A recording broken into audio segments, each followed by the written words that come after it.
He has a long CV. I don't want to read it. But let me say something. Sorry for another honest mistake about your subject. He's the professor of history, not anthropology, an expert in Horn of Africa. If I say in 1 minute about his biography, Prunier was born in Paris and studied both in France and US. After serving in French army, he immigrated to Canada and later went to Africa as a Canadian aid worker. He fled the country in 1972.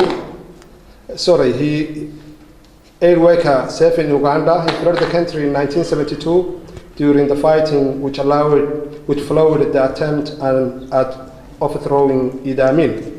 He became a political refugee in Tanzania, where he survived by driving trucks after traveling extensively throughout Eastern Africa.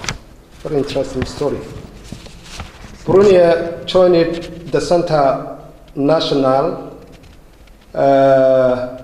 CNRS in 1984 and wrote extensively on East African contemporary history and politics, with a particular focus on conflicts. Over the last 25 years, he has written around 170 articles and 8 books.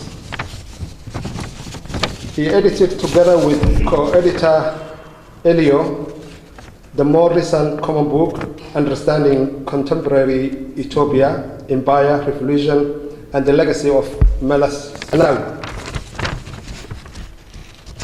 Prunier worked as a director of the center, the one that I have already mentioned, in Addis Ababa between 2001 and 2006. He then left at the end of 2009 and became a political and business consultant on East and Central Africa matters. He's a senior fellow of the African Council in Washington, D.C., and is at present working on a history of the Northern Front in the Somali Civil War, which led to the birth of the unrecognized state of Somaliland. I think you have a lot to share with us. Please welcome. Okay, well, thank you very much. And I think I will totally switch the presentation I was planning to give, which was way too precise on who would be ready to do this or that towards the problem of recognition of Somaliland. The bottom line is nobody is going to recognize Somaliland. Why? Actually, tomorrow we will perhaps have the time to discuss that. There is only one country in the world, but it's completely useless. It's Taiwan. Taiwan is the only country in the world that would be ready probably to recognize you because of very similar problems that they had with their giant neighbor. The question isn't that. The question is, what is the non-recognition of Somaliland? What could it do to the existence of Somaliland? Because Somaliland does exist. You're the proof of the pudding in the eating. And you've got it all right. It started during the war. Now that I'm working back on all the situation of the war, what you did or didn't do with the Somali National Army prisoners. I mean, in many wars, these guys would have been simply shot. You shot only about 200. I'm not sure of the figure, somewhere between 200 and 400, which is nothing. If you think of the slaughter of Hadlay in 1988. You stopped 2 civil wars after they started, and it's much more difficult to stop them once they've started than not to have them start. I mean, you've got all the marks right on every single point. If there was a kind of checklist card, you tick all the right marks. You're not going to get rewarded for it. Because, and that is the big difference with the presentation that Ahmed was doing. Not that I disagree with him, I agree completely, but my angle of vision is very different from his. His angle of vision is, are you doing it right? What could you do to do it better? The presentation we just had on the health problem is a typical example. And when he said you don't have to wait for the European Union, you Swedes, you're nice guys, you can do it right now, fine. But he is trying to be programmatic and forward-looking. I am a son of a bitch. I look at reality as it is. It's not the same. Now, the next president of Somaliland, whether it's Mr. Warabe, who is here, or whether it's Mr. Musabihi or anybody else that I don't know, he's now into an emergency situation. This is not business as usual. You guys did a quarter of a century of wonderful business as usual. This is the end. Business as usual is not sufficient anymore. Why? Not because of your inside problems. You're just the opposite of Somalia. Actually, the reason why is very interesting, since you're the same people, same language, same religion, same culture, and so on. There's a whole reflection on that, which I, as a historian and social scientist, I'm fascinated by. You are the opposite, but similar, equivalent to Eritrea. The impact of colonization transforming a native society completely and ending up with a different product. But now the situation has come to an end. Not because of terrible inside, because when people think about Eastern Africa, they say, oh, some terrible upheaval is going to come from, no, it's from outside. Your problem is not you people, your problem is outside. Not because people want to destroy you, or please do not fall into these plot ideas and, you're not being targeted by Mr. Putin or the Jews or the Freemasons or God knows what, or the Catholic Church or ET coming from another planet. There's so many, when you look on the World Wide Web, so many of these plot theories. No, you're not targeted by anybody. The problem is you're completely neglected by everybody, which is in total contradiction with all the declarations of democracy. But do not forget one thing, democracies are made by liars. Because being a politician and getting elected means you lie to your electorate, everywhere. Whether it's Mr. Trump or my own president, François Hollande, when you got elected, they're all liars. Otherwise you don't get elected. Sorry, you're going to have to do your little bit of lying like everybody else. But once you're elected, then what comes is what you do. And now you're in a very unique situation, because once more, you got it all right. All your inner workings are fine. And there is no plot outside, and yet you're in great danger. And it's got to be the main mission of your next president. The situation is to try, and frankly, there is only one way, blackmail. The world now is very worried about the possibility of what is happening into the Middle East turning into a major conflagration. I'm sorry, you're going to have to use that. And to say, look, we've been good guys, we're nice.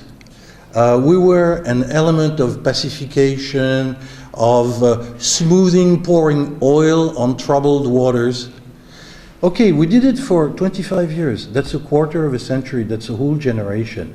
Now we have these young boys who have grown, and for them the only country is Somaliland. They don't know Somalia. They were little children, or they were not even born when the war ended in 91. And we don't take care of them, they'll be Daesh tomorrow. It's your choice. And you, liars in Paris, London, and Washington, you have to wake up, or else you're going to have another pile of trouble. And frankly, I think you've got perhaps one little wedge where you can insert your finger into the soft part of the geopolitical landscape. It's called Djibouti. Djibouti is your entry point into trouble, and you have to go into trouble. This is the end of being nice guys. You're nice guys, you're finished. In 10 years, you'll really be Daesh, whether you like it or not. And you'll be Daesh out of these boys that, in a way, whether you want to or not, you will have lied to.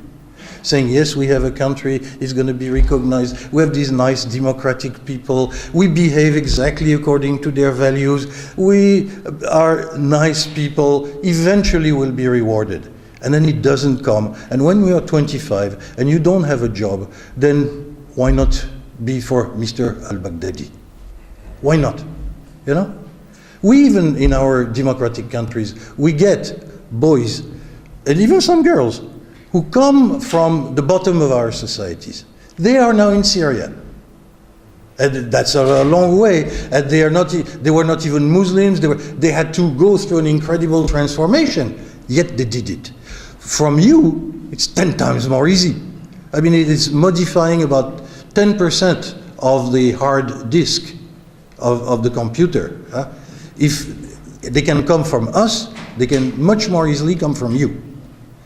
And frankly, you're going to have to use that, because one weak point of Somaliland is you're too silent. You're too polite, you're too nice, you're just the opposite, you're the anti-North Korea. North Korea every morning wakes up saying, we'll start the Third World War. And people say, oh no, not again, You are just the opposite. Nobody hears you. Actually, a lot of people don't even know that you exist. I was telling some friends that I'm going to Somaliland in May, and they were saying, oh, you mean you're going to Somalia? I said, no, Somaliland. They say, it's the same. So you realize the gap, the mental gap in the eyes of people who are looking at you. They don't even realize that for the last 25 years you have had an independent country working on totally different principles with totally different situation. They don't even know. So this silence has to end, otherwise you will end. And frankly,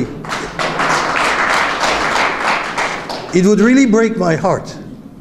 I was at the Ballet Gouballe Shir in 1990 when Silanyo left and Abdelrahman Tour came in. The next morning I climbed down into Hargeisa, which is the foolishest thing I ever did in my life. I almost didn't come back. I've known you from the beginning. And your own death would really make me sad. Really. And this is a possibility. Not, again, because of your own misgivings but because of the lack. Because you are too polite and you're too silent. In an environment which is not polite and not silent. So I'm not saying that you should become like another North Korean dictator. No, not by any means. And it is very difficult because you have the culture which allowed Professor Samatar to travel on his own terms. That's beautiful, the way you put it. I want to talk to anybody, I want to go wherever I want, and I want to declare anything I want. Fine, this is the definition of freedom, And it is very difficult for a free society to behave like a son of a bitch. And you're going to have to do that complicated act. You're in the position of Czechoslovakia in 1938 facing Adolf Hitler. And by the way, I don't agree with your Montevideo Declaration, because Adolf Hitler would have totally fitted the bill. The Germany of 1934 would have fitted that bill. You fit that bill, it's not enough. It is not enough. You're better than that, and it is still not enough. Which is totally unjust. You're better than the others, so you have to be even better. No choice. Because if you simply stay what you are, you will eventually wither away. And you will wither away because you are in a vat full of acid. The region is acid. You will be dissolved. And by the way, it won't come from Mogadishu. Mogadishu are just a bunch of hypocrites who are dealing with the hypocrisy of the Western democracies and returning their argument in a totally false way. And they know it, even the people who are saying it know it very well.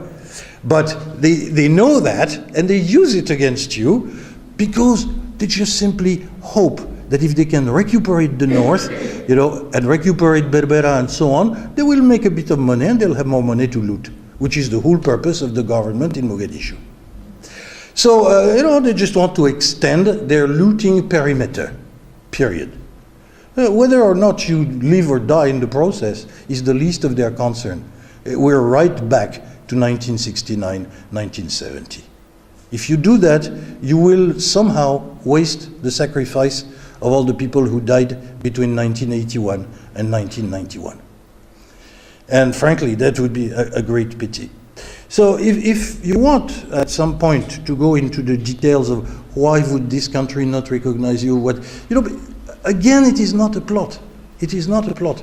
It ranges from the old imperialist view of the Italians to the benign neglect of the French, by way of the total ignorance of some country like Japan, who probably doesn't even know that you exist. And the question is, what you've done is beautiful. It's remarkable. I mean, you're unique in Africa, frankly. Because the only other peaceful country in Africa is Botswana, and of course it was a piece of cake. One tribe, a lot of money, little population, safe environment, none of this acid vat in which you're plunged. It was a piece of cake. Botswana is Switzerland, okay? You guys survived in the hardest, harshest environment. And you did it not by being more of bastards than the others, but by being nicer than the others. I mean, it's almost unbelievable.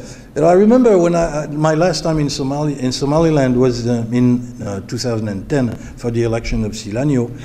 When I wrote my paper in Le Monde Diplomatique, they said, "Hey, don't you think you're a bit of a groupie?" I said, well, it's kind of difficult to be around these people and see where they come from, what they went through, what they've done, and not to feel that, okay, well, this is a good stroke for the human being. And the question is, can you push it on? And to push it on, you have to be different from what you usually are. You're going to have to be nasty. I'm not saying you have to put bombs everywhere. No, that's not what I'm suggesting. But you're going to have to change your discourse. You're going to have an aggressive diplomacy. You're going to put some kind of a feeler, a connector to Baghdad and to Damascus and to Ankara. You're going to have to use all these things because they're the things that threaten you, and you have to do what you did during the war. Flip it over.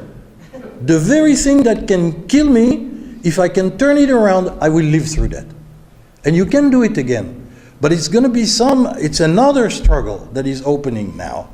It is not the struggle for recognition because being polite to some Uruguay or being polite to Thailand, and they'll say, oh yes, you're so nice, you fit all the criteria, oh yes, we will recognize you because why wouldn't we? You're a very good Democrats.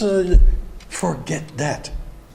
That is if the world was nice and was behaving and was going along the rules that it proclaims to be. But it is not true. This is a big lie. So if you play by that game, you're lost.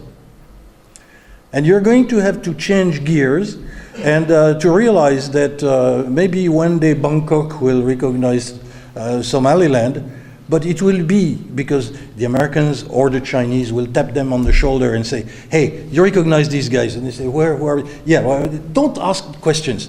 We tell you, and we are the local godfather, okay? Whether it's Beijing or Washington. And then Bangkok will say, oh, all right, fine. By the way, can you locate it on the map? We don't know where they are. And so this is the program.